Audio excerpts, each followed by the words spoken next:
Hi, I'm Louise De Masi, and what you're seeing here is my very first attempt at painting some kookaburras. And right next to them, my latest painting. Quite a difference, right? Whether you're just starting out with watercolours or trying to refine your skills, remember every artist begins somewhere. Today I'll take you through my journey with these kookaburras to show you just how much progress is possible with patience, practice and passion. So stick around to see how I've improved over time, and I'll also take an early painting of mine and I'll repaint it. These two little kookaburra paintings I did during my first year of painting in watercolour. I started out small because large paper intimidated me. Back then I didn't do much wet on wet work. I didn't experiment with colours and I really didn't know what I was doing. A year or so later, I painted this one.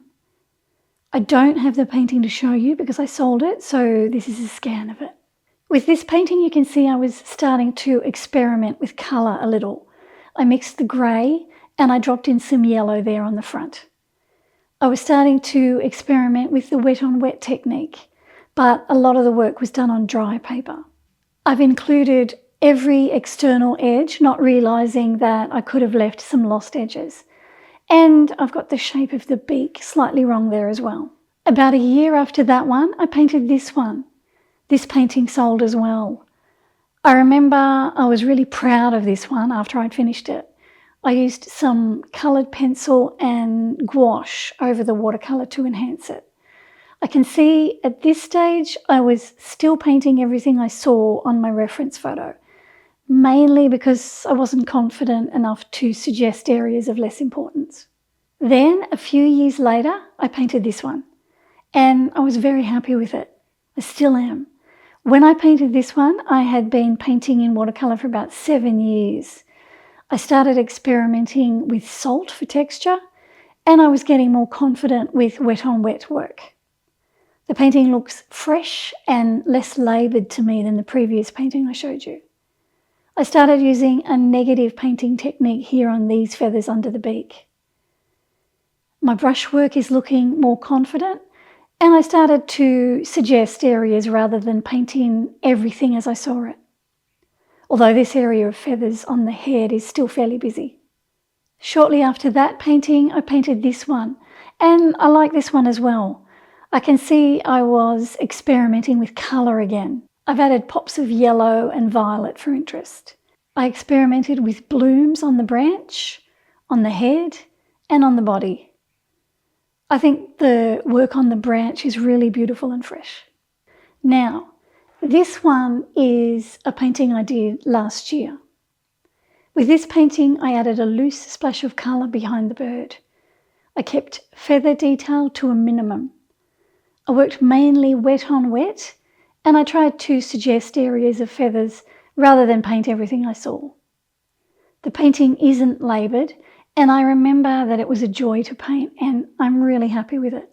Okay, so from my humble beginnings with watercolour to a painting I did last year, this is 12 years of learning and growth.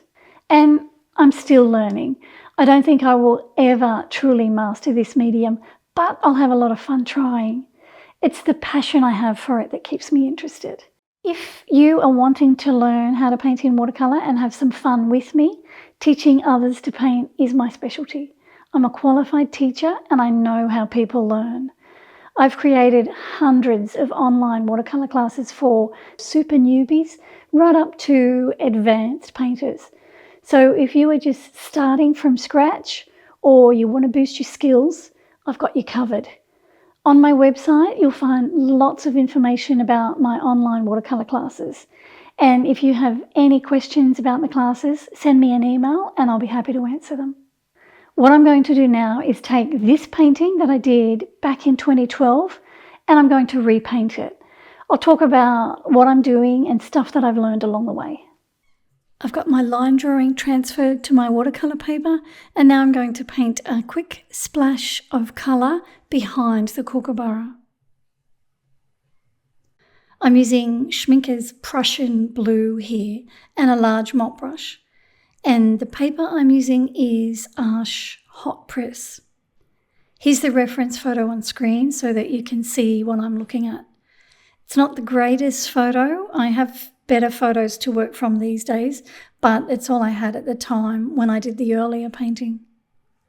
Then I mixed some grey from French ultramarine and transparent sienna, and I painted on the white feathers on the front.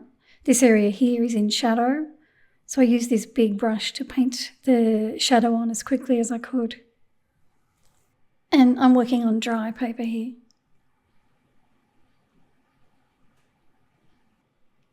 The Prussian blue background splash is still damp, so when I painted these little grey feathers in here, the grey bled into the blue slightly, which gave me those soft fuzzy edges there.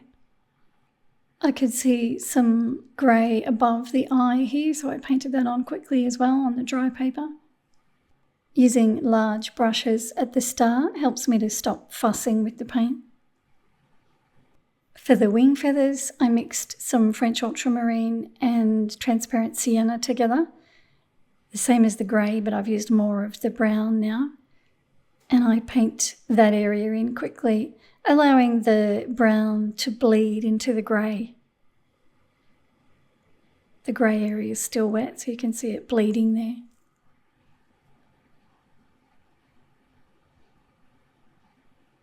Over here, I think the paper was dry, so I didn't get that bleeding effect there. I painted in the eye, and then I wet the area of feathers behind the eye with some water.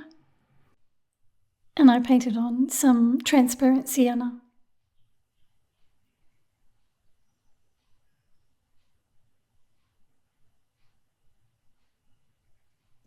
Before it dried, I painted in some of the brown mixture that I used on the wings, and the colours flowed together on the wet paper. And here I'm going to drag some of that colour into the dry area beside. Here I'm working on the wet paper as well. Just pulling those feathers towards the beak. Suggesting feathers rather than painting them in as I see them on the reference photo. Here I've got a tiny amount of paint on my brush and I'm suggesting a few little feathers in there. The paper's damp there. Here I'm working on wet paper as well. And this is an area where I would have been lost in the detail of the feathers in the past. I would have tried to paint everything as I saw it, and I would have laboured over it. Now I know it's better to suggest things.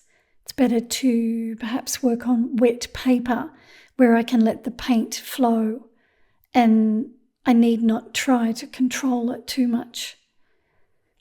Now I also know that I can create different effects by adjusting the consistency of my paint mixtures. And I also understand the timing that's involved when you paint in watercolour. Sometimes the paper might be too wet for what you want to do, and you have to give it some time to soak in a little before you start working on it. These are things that I had to learn along the way. When you work in watercolour, it helps if you use confident brush strokes and keep the small tentative brush strokes to a minimum. This is something that I still need to work on. But there are times, of course, when I need to paint detail, so my strokes are going to be small and probably tentative, as they are here. But as I mentioned, I'm aware that my brush strokes should be more confident, which is why I tried to be confident at the beginning of the painting with those big brushes that I was using. So there I've just painted the neck feathers in negatively, and I tried as much as I could not to fuss with them. So now I feel I need a little shadow underneath the beak, so I'll wet the paper with water to allow the paint to flow over it and give me soft paint edges. And here's a bit of the grey paint mixture. That gives me a little subtle shadow underneath the beak.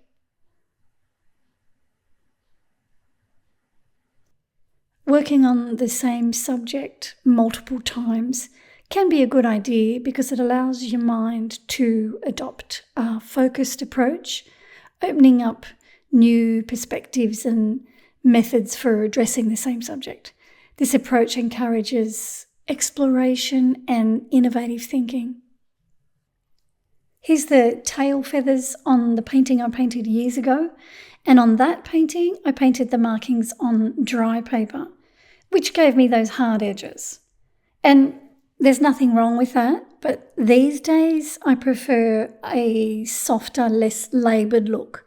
So I'm painting on wet paper here, and I'm trying not to spend too much time on them. The colour I'm using here is Schmincke's Sepia Brown.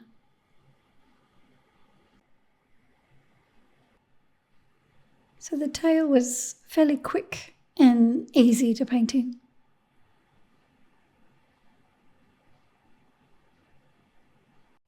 For the branch, I worked wet on wet, so here I'm wetting it with water. And then I swirled my brush in the mess of colours that was on my palette, and I painted that onto the wet paper. So I'm not using any new colours here, I'm just using what I've already used on the bird. Just trying to paint loosely. I'll try and leave a little bit of the white of the paper showing. So here I'm forming the shape of the branch. I'm painting over the top of the claws because I'll be using a dark colour on them, and I can paint straight over the top of the branch.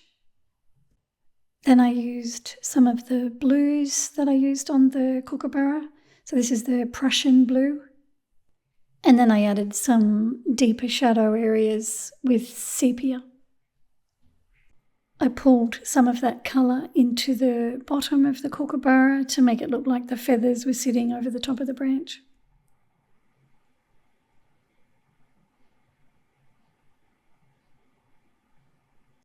And I also dropped a few drops of water onto it just to disturb the drying pigment and create some texture.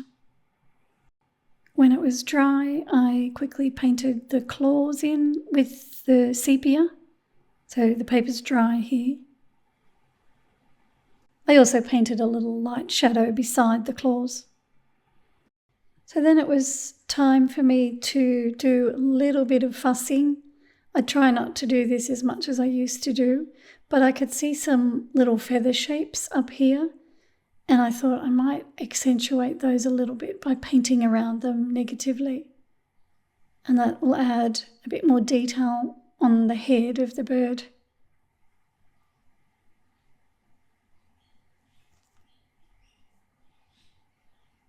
And then I had a look to see if I needed to darken any areas. And I thought this area here could probably go a little bit darker.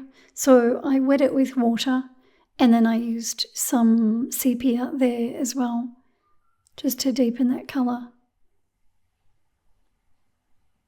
And then I was finished. All up, I think I spent maybe an hour and a half painting this little kookaburra.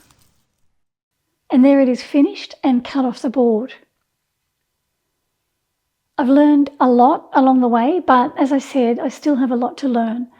Working more confidently with my brush is a big one that I need to work on.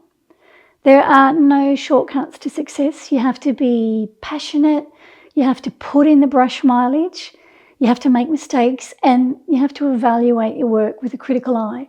And don't worry when you fail, because it's the failed paintings that help you to improve. I'll see you in the next one. You want me to do a bigger pause? Count to 3. 1, 2, 3. Like that? Yeah. Okay. In your head. In my head. Sure, love. Is that good? Much better. Whether you're just... See, now I know the camera's on me, see? And I stumble. Is that fake? No, that's fine. I experimented with blooms on the branch. No, I'll say that again. So you want me to... Start talking, then pick it up. Just, it can be a second, but just start talking first.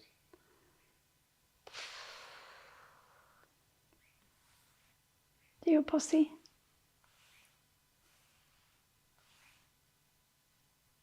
You're very bossy. With this painting, I added a loose splash of colour behind the bird. That was really stiff. Okay, so